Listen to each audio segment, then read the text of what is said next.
வாக்கு திருட்டிற்கு எதிராக பீகாரில் யாத்திரை மேற்கொண்டு வரும் மக்களவை எதிர்க்கட்சித் தலைவருடன் இணைந்து தமிழக முதலமைச்சர் ஸ்டாலினும் பீகாரில் விழிப்புணர்வு பேரணியில் ஈடுபட்டார்.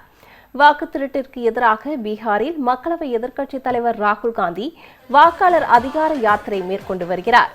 இந்நிலையில் யாத்திரையின் 11ஆம் நாளான இன்று பீகார் மாநிலம் தர்பங்கா மாவட்டத்தில் ராகுல் காந்தி இருசக்கர வாகனத்தில் காங்கிரஸ் பொதுச் செயலாளர் பிரியங்கா காந்தியுடன் பேரணி சென்றார். அங்கு அவருக்கு தொண்டர்கள் உற்சாக வரவேற்பு அளித்தனர்.